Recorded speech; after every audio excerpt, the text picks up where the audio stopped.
Bien, tras escribir nuestra primera línea de código, vamos a analizarlo un poco para entender los fundamentos de lo que está ocurriendo. Para este caso, será más fácil analizar la línea de derecha a izquierda. No tiene por qué ser siempre así, pero comencemos por lo que ya sabemos, el texto hola mundo.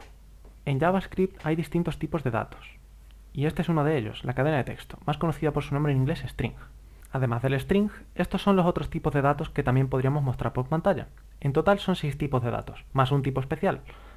Por lo pronto, vamos a empezar a trabajar sobre todo con string, number, boolean, undefined y null. Los otros los veremos más adelante, ya que su uso es menos común.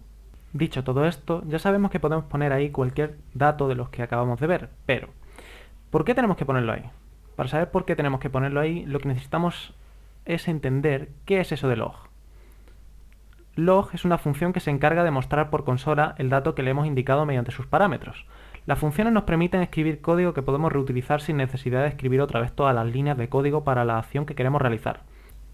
Podemos declararlas de dos formas. Ahora mismo vamos a ver solo una de ellas, y ya veréis cómo tras declarar vuestra primera función se hace todo más claro. Lo primero que tenemos que hacer es escribir la palabra function. Después ponemos el nombre mediante el cual la podemos llamar posteriormente. Ahora, abrimos y cerramos paréntesis y abrimos y cerramos unas llaves. Entre la apertura y el cierre de las llaves es donde vamos a escribir el código que queremos que se ejecute cuando llamamos a esta función. En este caso utilizaremos la instrucción que ya conocemos, solo que vamos a imprimir 3 líneas. Una con un número, otra con una cadena y otra con un valor booleano.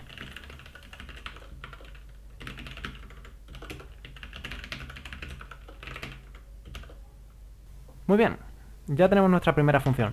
Ahora vamos a probar a llamarla después de nuestro hola mundo. Para ello la referenciamos mediante su nombre y la llamamos abriendo y cerrando paréntesis. Si ejecutamos el código, veremos cómo se imprimen las 3 líneas que hemos definido. Vamos a añadir 2 o 3 llamadas a la función para comprobar lo de la reutilización. Como vemos, solo hemos escrito esas instrucciones una vez y las podemos ejecutar simplemente llamando a la función. Bien, ya sabemos crear una función que hace cosas por nosotros. Solo nos falta ver cómo podemos hacer una función más parecida a log, para entender qué está ocurriendo exactamente con el dato que le pasamos.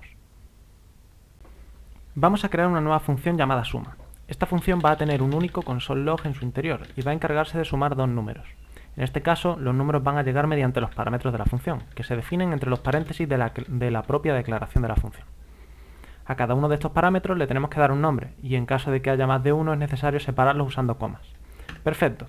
Ahora podemos simplemente escribir console log x más y, y el resultado de la suma se mostrará por consola cada vez que llamemos a la función suma, y pasándole 2 números. Vamos a probarlo. Borramos las llamadas a la otra función y escribimos suma 1,2. Como veis, simplemente le pasamos los valores numéricos mediante los paréntesis. Tras ver esto, supongo que ya entendéis el funcionamiento de log. Básicamente se encarga de imprimir por pantalla el dato que le pasamos mediante sus parámetros.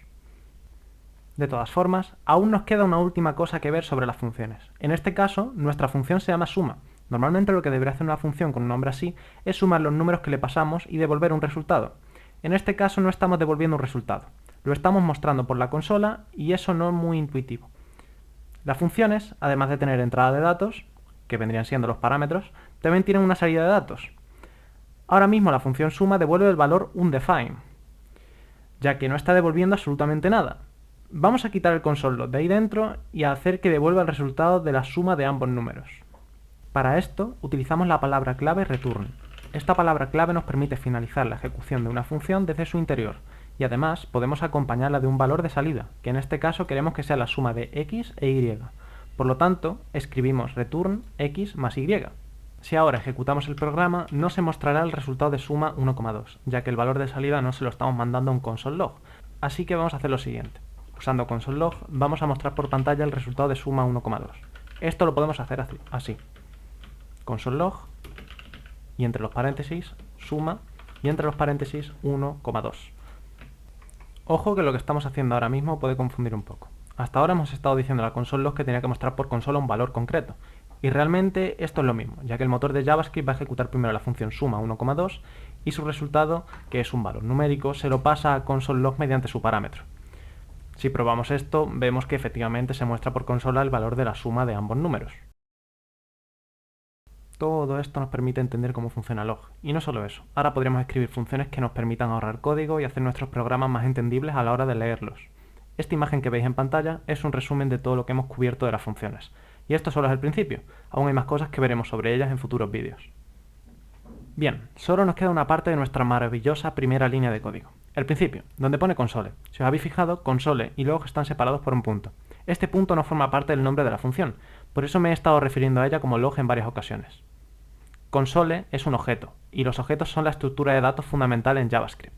Para que entendáis lo que pasa en esta línea, la función log se llama así porque está almacenada con ese nombre dentro del objeto console. Y no es la única función que hay en ese objeto. También está error, info, table y otros. En esencia, console es el objeto desde el que podemos acceder a la función log, y eso lo hacemos mediante el punto. Si ponemos console.error, accedemos a la función error, y así con las otras. Si tenéis curiosidad, os recomiendo mostrar por consola el valor del objeto console. Esto lo podéis hacer simplemente poniendo console.log y entre los paréntesis console.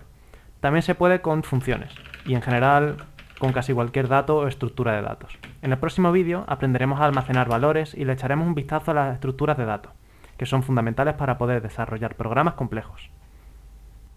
Si tienes dudas respecto a lo que se ha tratado en este vídeo, puedes contactarme a través de los comentarios o mediante Twitter. Muchas gracias por ver el vídeo, dale a like si te ha gustado y no olvides que puedes suscribirte al canal para enterarte cuando suba nuevo contenido. Y por último, también puedes encontrarme en Twitch desarrollando aplicaciones en directo.